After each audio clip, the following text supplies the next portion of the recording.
Halo tuh semua, nama aku Daniel dan di video kali ini kita akan kembali menjawab pertanyaan dari para subscriber mengenai EasyCash ya. Jadi ini merupakan lanjutan dari video sebelumnya. Kalau kamu belum nonton video sebelumnya, aku harap kamu untuk nonton video sebelumnya dulu supaya kamu nggak ketinggalan info terbaru mengenai EasyCash ini ya teman. Jadi di video sebelumnya aku coba top up untuk menggunakan Bank Jago dan kamu bisa lihat sendiri ternyata hasilnya bisa ya. Kita bisa top up menggunakan Cbank dan bisa bahkan menggunakan Bank Jago juga dan berhasil. Ya dari video ini kita langsung kembali menjawab pertanyaan dari para teman-teman semua ya. Masih ada banyak banget pertanyaan mengenai EasyCash ini. Pertama dari Kak Erwin, halo Kak, mau tanya untuk kupon potongan di EasyCash itu apa kita akan mendapatkan uang sejumlah potongannya di akhir pendanaan atau hanya seperti kupon percobaan di asetku aja. Nah jadi gini ya teman, sistem kupon di EasyCash itu ini dari percobaanku yang sebelumnya ya. Contoh kita menggunakan kupon 10.000 terus kita mendanai sebanyak 1 juta rupiah. Nanti 10.000-nya itu akan dikembalikan di awal ya. Jadi kita beres mendanai, kita langsung dapat 10.000. Jadi balance kita harusnya 0, tapi balance kita sisa 10.000. Tapi pendanaan yang kita lakukan itu ibaratnya adalah pendanaan dengan uang 1 juta rupiah. Jadi kita langsung dapat 10.000-nya ya.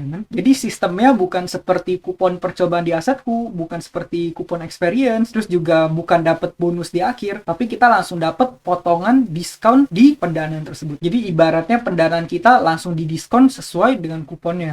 Mungkin nanti kita bakal coba aja ya. Ini juga sekaligus menjawab pertanyaan dari Kak Lim Setiawan. Kak nanya dong untuk EasyCash masih aman. Nah kalau misalnya untuk masalah aman atau enggak, aku pribadi tetap mengkategorikan ini sebagai high risk ya teman. Tetap tinggi resiko. Kalau misalnya kamu lihat dari performaku di masa lalu, jadi selama beberapa tahun ini aku udah merupakan salah satu orang yang invest dari cukup lama juga ya teman. Jadi aku udah lumayan dapat banyak. Kalau misal kamu lihat di sini total returnku udah mendapat 26 juta sekian. Dan dalam beberapa bulan ke depan bakal ada pendanaan yang jatuh tempo dan aku bisa dapetin lebih dari 10 juta ya. Nah kalau misalnya ditanya apakah masih aman, menurut aku pribadi sih harusnya masih tetap aman, dan lagi pula EasyCash ini udah legal ya. Jadi aku pribadi nggak takut untuk berinvestasi di EasyCash ini. Maka dari itu aku taruh sekitar 200-an juta di sini. Tapi kenapa aku nggak nambahin portofolioku lagi? Karena untuk saat ini alokasi portofolioku yang cocok di EasyCash adalah segini ya teman. Dan walau gimana pun aku tetap menganut prinsip bahwa kita tetap harus melakukan yang namanya diversifikasi. Jadi pastinya aku nggak naruh semua danaku di sini. Dan aku dipecah lagi, ada yang aku taruh sebagian di P2P lending lain, ada yang aku taruh di bank digital, ada yang di cryptocurrency, ada yang aku taruh buat beli saham. Jadi aku nggak taruh semua danaku di sini. Tujuannya adalah untuk minimalisir resiko. Kalau misalnya nanti amit-amit terjadi sesuatu, ya aku nggak bakal kehilangan semua danaku ya. Dari sini juga pertanyaan mengenai kupon, terus yang kupon potongan 200k untuk minim 60 hari DST itu nanti 200k-nya bakal kembali full pada saat kita membiayai 24.800.000. Bakal kembali 25 juta beserta bunga pada saat jatuh tempo mohon infonya. Nah jadi ini bener ya, misal kamu danain 25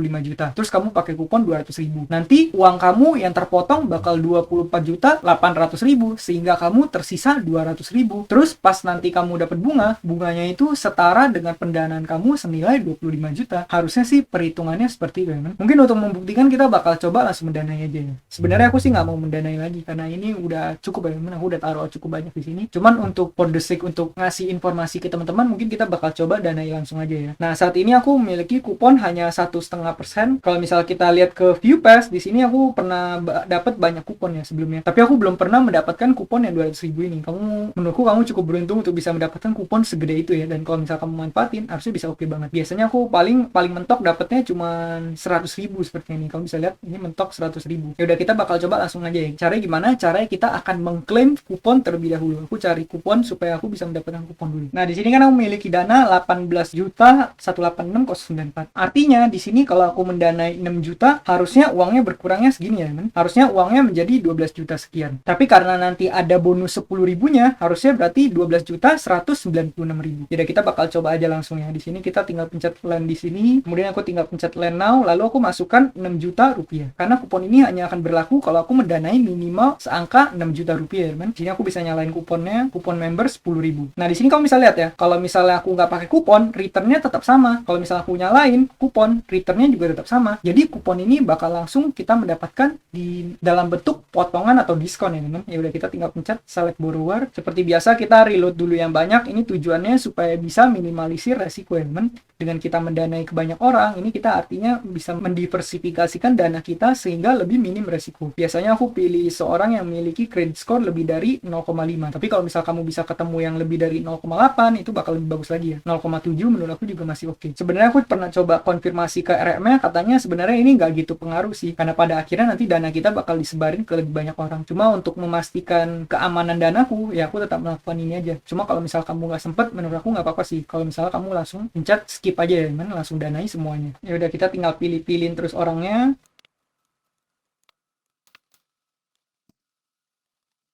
Nah, kalau misalnya udah oke, kamu tinggal pencet confirm ya, teman. Berikutnya di sini bakal ada agreement, dan seperti biasa kita akan menandatangani seperti biasa aja. Kita tinggal pencet sign di sini, lalu berikan tanda tangan kita seperti biasa. Kalau udah, kamu tinggal confirm sign, lalu pencet confirm ya, teman. Nah, kalau misalnya kita cek ke bagian aset, di sini kita lihat ya, 12.196.094. Kalau kita lihat angka di sini, harusnya kan uangku 12.186.094. Tapi di sini adalah 12.196.094, di mana aku langsung dapat 10 ribunya. Ya artinya pas tadi aku mendanai 6 juta, aku bayarnya bukan 6 juta teman-teman. Artinya aku bayarnya hanya 5.990.000 rupiah. Nah, jadi untuk menjawab Kak Erwin dan Kak Lim Setiawan, jadi bener ya, kalau misalnya contoh kamu mendanai 25 juta, kemudian kamu menggunakan kupon 200.000, nanti kamu bakal bayarnya di awal 25 juta. Tapi 200 ribunya langsung dikembalikan di awal, sehingga kamu sebenarnya hanya mengeluarkan 24.800.000 rupiah, karena 200 ribunya itu langsung dikembalikan di awal dan bakal langsung masuk ke balance kamu. Yang artinya kamu bisa langsung tarik uang tersebut kalau kamu mau. Cuma kamu butuh proses 2 hari lagi seperti biasa. Dan untuk pendanaannya dapat bunganya berapa? Pendanaannya nanti bakal selayaknya kamu mendanai 25 juta. Contoh kita pencet landing asset di sini. Kalau misal kita klik yang periode 360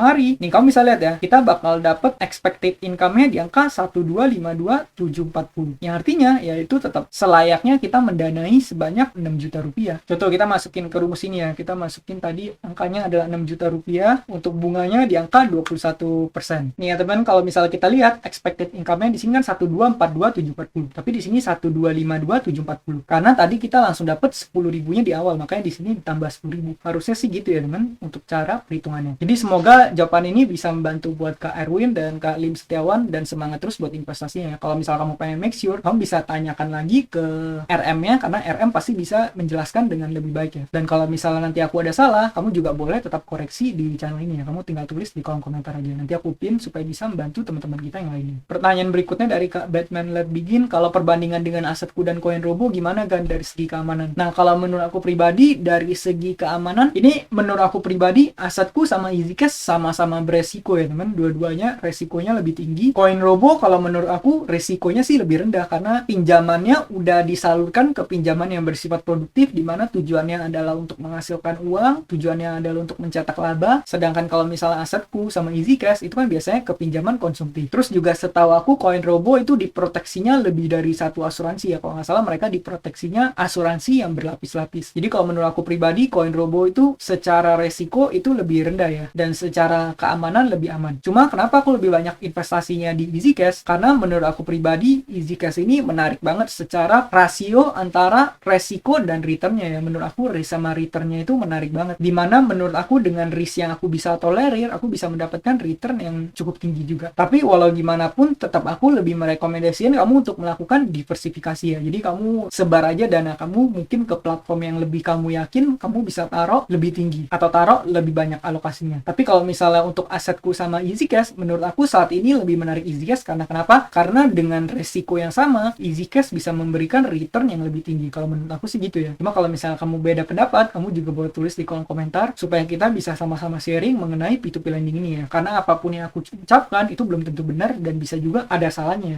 Jadi harap apa yang aku sampaikan ini kamu jadikan sebagai masukan investasi aja, jangan sampai kamu jadikan sebagai patokan ya. Berikutnya buat Kak Elfrina Medita, Kak mau tanya, kalau kita mau pendanaan misalnya 25 juta, itu baiknya disebar ke kurang lebih sekitar berapa orang peminjam ya, agar meminimalisir sewaktu terjadi gagal bayar. Terima kasih kok. Nah, jadi gini ya teman, kalau misal kamu danain 25 juta, by default itu bakal didanain ke 25 orang, karena setiap orang biasanya akan dikasih 1 juta rupiah. Kalau misalnya kamu sebarnya ke 50 orang, ya setiap orang akan mendapatkan 500.000 rupiah. Kalau misalnya kamu sebar ke 100 orang, ya setiap orang akan mendapatkan 250.000 rupiah. Kalau menurut aku sebaiknya kamu sebar ke 100 orang ya, sehingga setiap orang itu hanya menerima 250.000, yang artinya resiko per setiap orangnya itu minim banget, cuma 250.000. Jadi ibaratnya kalau katakan ada berapa banyak orang yang gagal bayar, kita tetap bisa mengcover dengan lebih banyak orang yang berhasil bayar. Kalau menurut aku pribadi sih gitu ya. Cuma aku sempet nanya ke RM, katanya ini sih nggak pengaruh, karena pada akhirnya nanti pas kita udah sebar dana, katanya nanti dana kita bakal disebar ke lebih banyak orang lagi. Jadi kalau misalnya menurut aku pribadi, kalau kamu mau danai 25 juta, kamu pilih 100 orang, tapi pada akhirnya nanti sama tim EasyCash-nya juga bakal disebar ke lebih banyak peminjam lagi, katanya sih gitu ya, men. Tapi untuk memastikan ini, ada baiknya kamu coba tanya ke RM, kamu boleh memastikan sendiri ke RM-nya. Kalau misalnya terakhir aku nanya RM sih, katanya segitu ya, men. Jadi yang penting kamu fokus di sesuatu yang bisa kamu kontrol, yaitu manajemen portofolio kamu, atau alokasi portofolio kamu. Karena hal yang seperti ini di luar kontrol kita ya. Ini merupakan di dalam kontrol dari platform P2P lending-nya. Jadi semoga jawaban ini bisa membantu kamu ya buat Kak Elfrina Medita. Berikutnya, fitur auto lending atau auto allocate EasyCash biasanya kalau udah mau jatuh tempo ya. Kalau baru didanain nggak ada fiturnya. Nah, jadi untuk menjawab Kak Sokya Explore ini, sebenarnya auto allocate dan auto lendingnya itu selalu ada sih. Buktinya tadi aku kan baru mendanai sebanyak 6 juta rupiah. Kalau misalnya kita klik di sini, ini udah ada langsung pilihan auto allocate atau auto redeem. Jadi untuk fitur auto lending sama auto allocate, kamu nggak perlu nunggu mau jatuh tempo dulu, tapi dari awal emang udah bisa pilih ya. Terus kalau misal kamu udah mendanai pun, kamu tetap bisa atur. Jadi kamu nggak perlu khawatir banget sih kalau misalnya untuk fitur auto allocate atau auto lending ini. Bahkan di beberapa hari sebelum nanti pendanaan jatuh tempo, kamu masih bisa ubah-ubah sih kalau kamu mau. Jadi buat kamu yang baru danain, tetap ada fiturnya ya. Kamu bisa cek di aplikasi EasyCash-nya langsung. Berikutnya pertanyaan dari Kak Endra, hai, bahas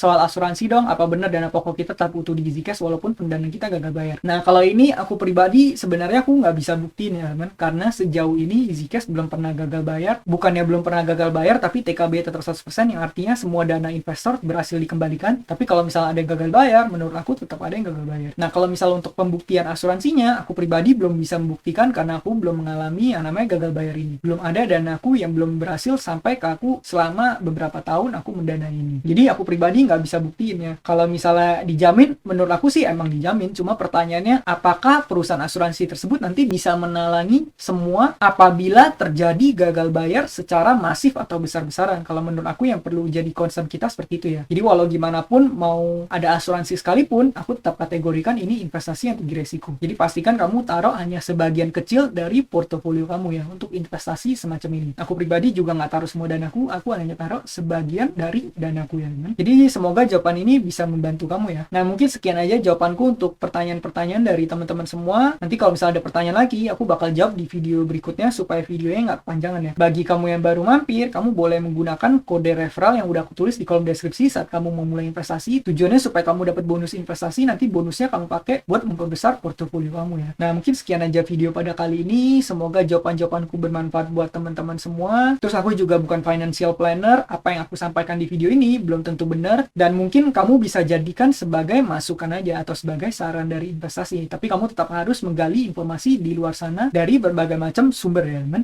Karena aku pribadi hanya seorang investor biasa yang masih sedang belajar juga. Sekian video dari aku, semoga video ini bermanfaat, dan akhir kata jangan lupa untuk selalu invest in yourself. Sampai jumpa di video berikutnya. Bye.